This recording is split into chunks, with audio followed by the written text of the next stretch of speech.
हर हर महादेव दोस्तों। तो ये हमारा सेकेंड वीडियो है यूट्यूब पे। जैसे कि आप लोग को पता है कि हम फर्स्ट वीडियो डाले हैं इंजीनियरिंग लाइफ के बारे में। तो सेकेंड वीडियो है हमारा, वो रिलेटेड है एजुकेशन से।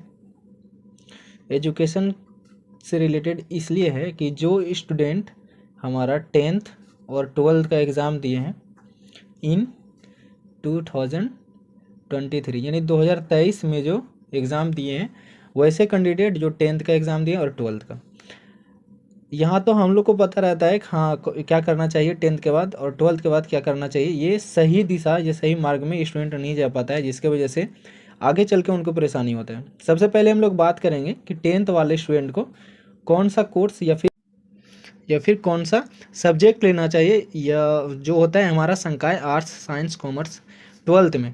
तो हम लोग पहले बात करते हैं कि 10th वाले कैंडिडेट के पास, अगर आप 10th पास कर जाते हैं उसके बाद आपके पास कितने ऑप्शन खुल के आते हैं वो हम बात करेंगे। सबसे पहली बात जो सब लोग करते हैं वो आता है 12th फर्स्ट नंबर। सेकंड जो हमारा आता है वो है, कहीं ना कहीं अगर कुछ ज़्यादा एक्सपर्ट रहते हैं, स्मार्ट बॉय, तो वो ITI करते हैं, और जो ओवर स्मार्ट रहते हैं वो पॉलीटेक्निक करते हैं, जिसको हम लोग डिप्लोमा भी बोलते हैं। फिर कुछ ऐसे कैंडिडेट रहते हैं जो गांव घर में रह के, हमारा KYP एक क्लास है जो कंप्यूटर से रिलेटेड है, ये बिहार सरकार द्वारा है, ये कर लेते हैं। ये 3-4 ऐसे ऑप्शन खुल के आते हैं 10th वाले के पास। अब हम लोग बात करेंगे कि 12th करने से क्या फ़ायदा है। अगर आप 12th करते हैं तो इसमें फैसिलिटी है आपको क्या, आर्ट्स साइंस और कॉमर्स। अगर आप 12th करना चाहते हैं तो इसमें आपको 3 फैसिलिटीज़ मिलता है, यानी आर्ट्स साइंस और कॉमर्स।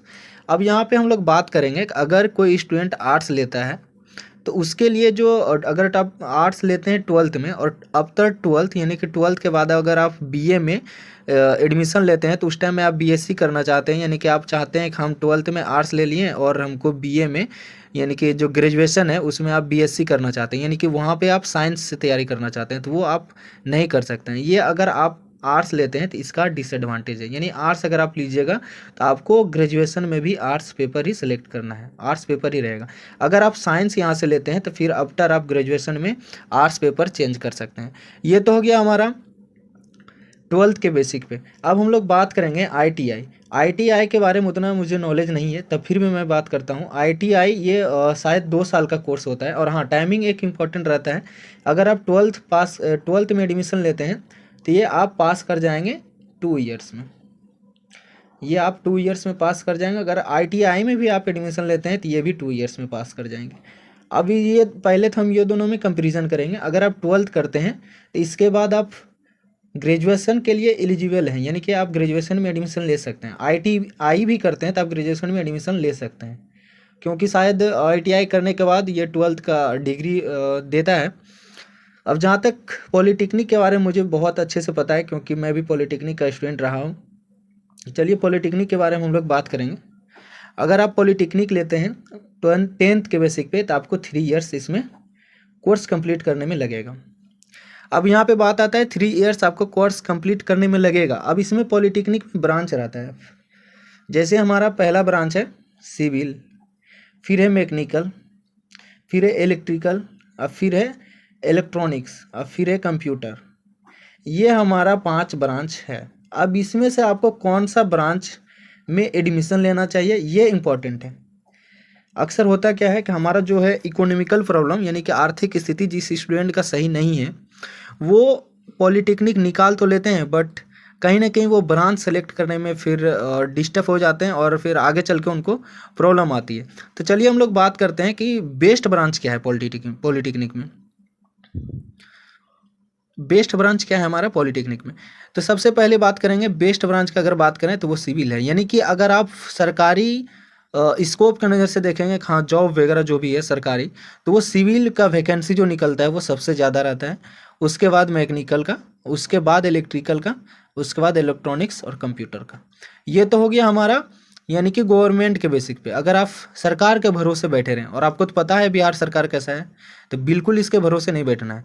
अगर आपको प्राइवेट जॉब चाहिए तो आप आँख कान मूंद के मैकेनिकल ले सकते हैं ब्रांच, इलेक्ट्रिकल ले सकते हैं, क्योंकि ये दोनों आप बिहार में रह के भी जॉब कर सकते हैं। मैकेनिकल, इलेक्ट्रिकल, ये दोनों कहीं ना कहीं आप प्राइवेट सेक्टर में जाके एक अच्छा खासा पैकेज उठा सकते हैं।